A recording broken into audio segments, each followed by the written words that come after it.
Ya, assalamualaikum warahmatullahi wabarakatuh. Salam sehat selalu buat kita semuanya, di mana saja kita berada dan apapun keadaan kita. Melanjutkan traveling perjalanan kami di kota Blitar. Kami mengunjungi stadionnya kebanggaan warga kota Blitar, yaitu Stadion Supriyadi di kota Blitar. Nah, ini situasinya seperti ini.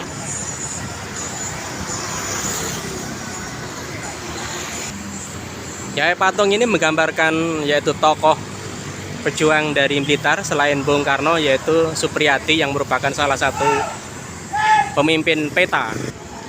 Ini tampak dari depan ya teman-teman ya, dengan nuansa merah putih. Kita sedikit akan mengintip di dalamnya seperti apa. Ya, alhamdulillah saya sudah berada di dalam stadionnya kota Blitar. Tampak di sana ada yang sedang berlatihan, dan saya sendiri kurang paham ini ya, tim mana. Yang jelas ini kelihatannya usia 30-40 ke atas ini ya. Hanya latihan biasa. Tribun barat di sini teman-teman. Yang sana tribun timur, yang sebelah sana tribun utara. Ya, ini tribun selatan.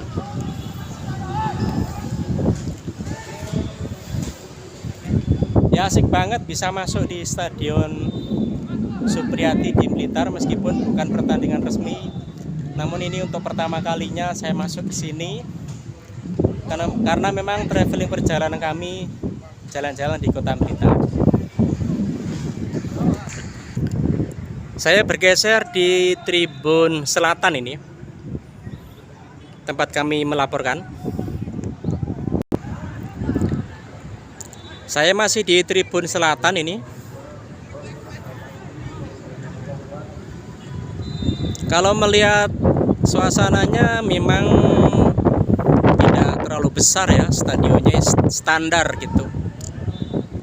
Jadi ya mungkin sekelas stadion-stadion seperti Stadion Ponorogo, Stadion Magetan, Stadion Trenggalek. Jadi kategorinya kelasnya seperti itu. Ya, kita lihat ada tendangan adu penalti, pelanggaran di kotak penalti. Oh, diralat ternyata bukan penalti, hanya menghasilkan tendangan bebas. Ada 4 pagar betis. Sudah lakukan? Oh, ternyata membentur salah satu. Oh, hanya menghasilkan tendangan gawang saja. Dan baru saja terjadi pelanggaran kembali di kotak. Oh, kali ini penalti. Hukuman diberikan kepada tim kuning, harus membayar mahal setelah menjatuhkan tadi. Lagi-lagi gagal, hanya melambung di atas mistar tim biru. Adapun di depannya stadion, ini kita lihat di sini ya, ada Masjid Ar-Rahman yang disebut masjid mirip Masjid Nabawi ya, di sebelah sana. Jadi kami berdekatan gitu. Ya, sambil melihat jalannya pertandingan latihan sepak bola tim dari Blitar ini, mengenai nama Stadion Supriyadi, yang jelas Supriyadi salah satu tokoh pejuang di Blitar, di mana Supriyadi ini kelahiran Trenggalek 13 April tahun 1923. Supriyadi adalah putra dari keluarga bangsawan Bupati Blitar, Raden Darmadi dan Ibu Rahayu, yang juga dari keluarga bangsawan. Saat usianya baru 2 tahun, Supriyadi harus kehilangan sang ibu yang meninggal. Sejak itu ia dirawat oleh sang kakek dengan didikan yang cukup keras. Berkat latar belakang keluarganya, pendidikan Supriyadi pun berjalan baik. Ia tamat sekolah dasar zaman Belanda sebelum akhirnya lanjut di MULO atau setara sekolah menengah atas. Wah, tahun segitu udah SMA, berarti sekarang udah kayak mirip ini ya, apa namanya, sarjana, di atas sarjana ya. Kemudian setelah itu Supriyadi masuk ke sekolah Pamong Praja di Magelang, Jawa Tengah. Ya, sambil melihat latihan kembali mungkin tim kedua nih yang akan bertanding, kita lihat latihan tim biru sama akan menghadapi tim merah putih hitam di sebelah layar kaca HP Anda. Selanjutnya pada Oktober tahun 1943 Jepang mendirikan sebuah milisi bernama Pembela Tanah Air atau yang disebut dengan PETA.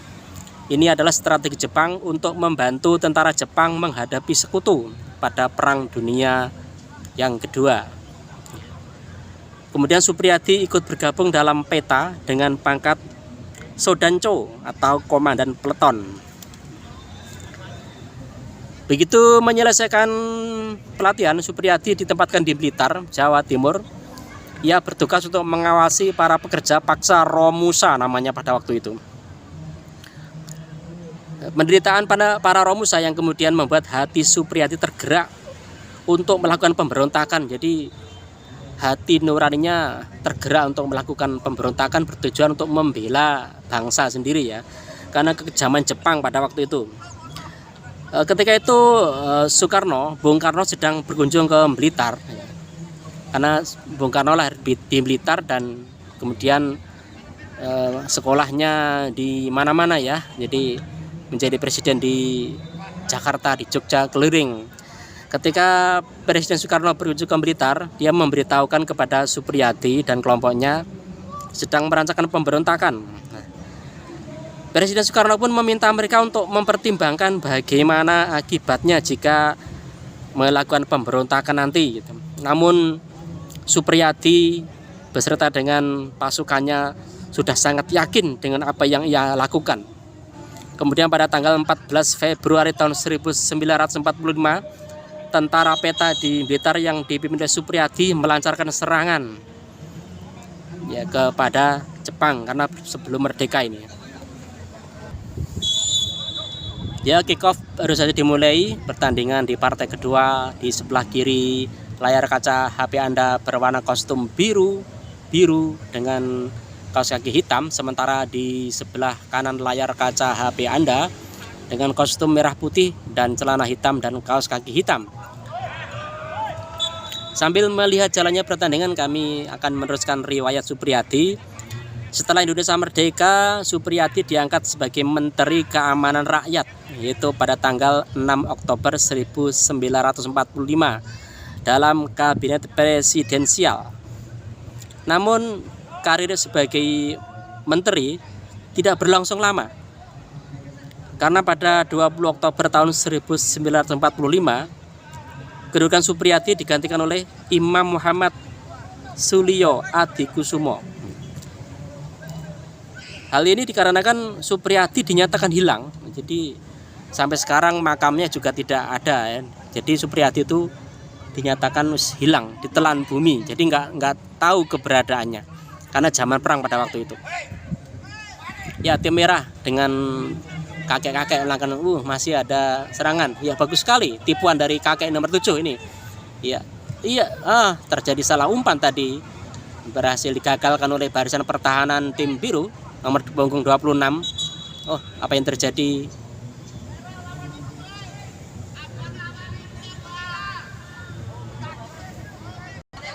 Ya, pertandingan kembali dilanjutkan. Tim biru masih menguasai bola. Berikan kepada back kiri, diganggu oleh pemain lawan. Masih biru menguasai bola. Masih kerjasama tampaknya. Ya, kembali ke belakang.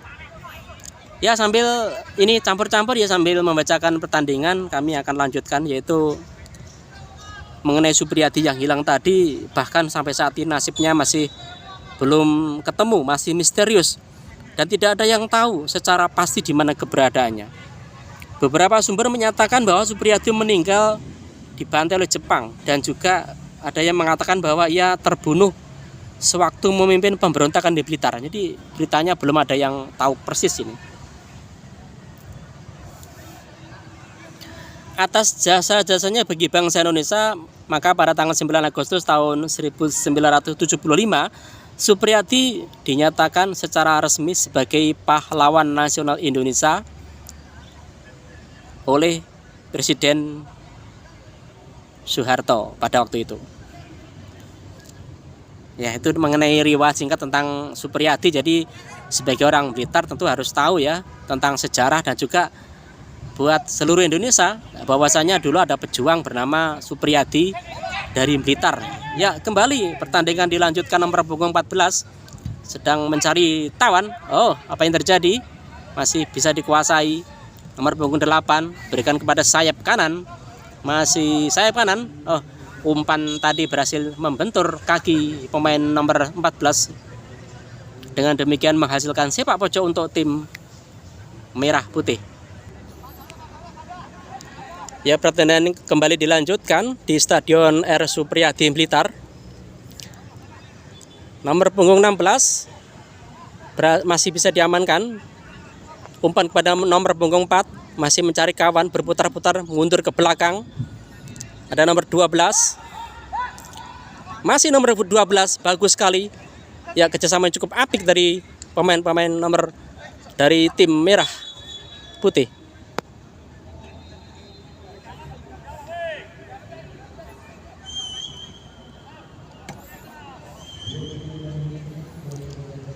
Hanya menghasilkan tendangan bebas, pelanggaran kecil tadi. Nomor punggung 7 diberikan umpan kembali pada nomor punggung 10. Ya, kemudian nomor punggung 19, umpan sayap tadi terjadi salah komunikasi antara pemain tim merah putih, hanya menghasilkan lemparan ke dalam. Tim biru nomor punggung 23 kerjasama dengan bek kiri, mundur ke belakang. Kali ini melebar, memanfaatkan lebar lapangan. Nomor punggung 21 terima umpan, masih melihat rekannya, hanya operan pendek nomor punggung 2. Ya, berhasil dipotong saja oleh tim merah. Ya, bagus sekali melakukan salurun. Nomor punggung 2. Iya, masih nomor punggung 2. Berikan umpan. Ya, bagus sekali. Apa yang terjadi?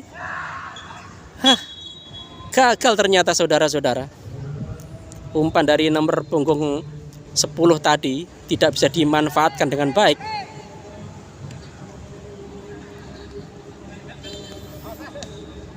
Nah, nomor punggung 2 masih kuasai bola baik sekali. Kembali nomor punggung 2 berikan umpan. Nomor punggung 4, siapa yang diberikan? 21, terus menggempur barisan pertahanan merah putih. Umpan panjang nomor punggung 5 tadi. Ya, lari cepat, berhasil dipotong oleh nomor 16 merah putih. Hanya menghasilkan lemparan ke dalam untuk tim biru.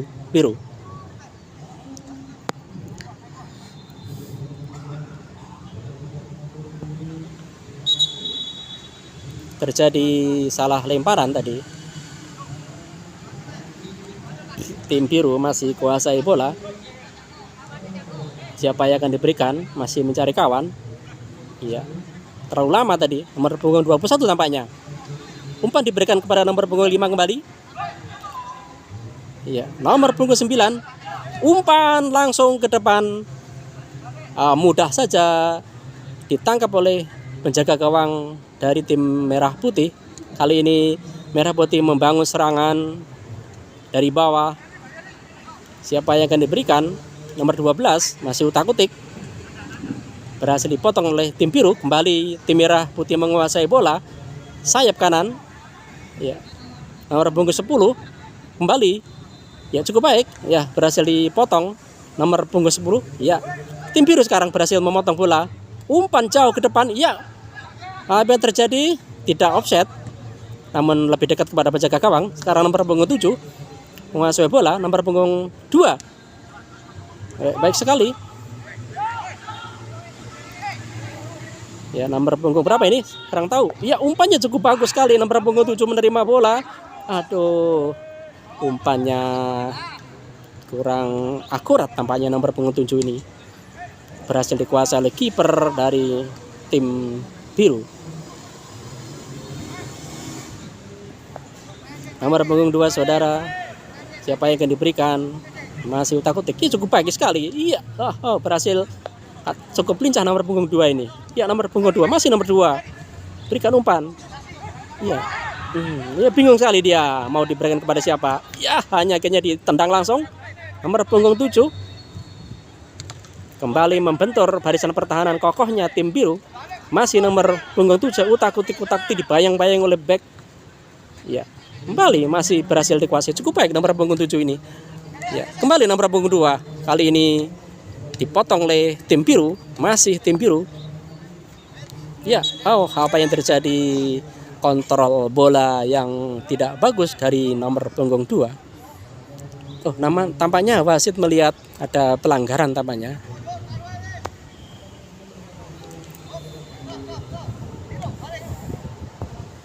Ya pemirsa, demikian cuplikan pertandingan latihan sepak bola tim Blitar usia 30 dan usia 40 ini tampaknya, sampai usia 50 sepertinya ini ya. Kami cukupkan sekian. Saya Bung Edi SM. Dukung terus channel kami. Dan kita akhiri sampai di sini. Terima kasih. Wassalamualaikum warahmatullahi wabarakatuh. Salam olahraga. Terima kasih.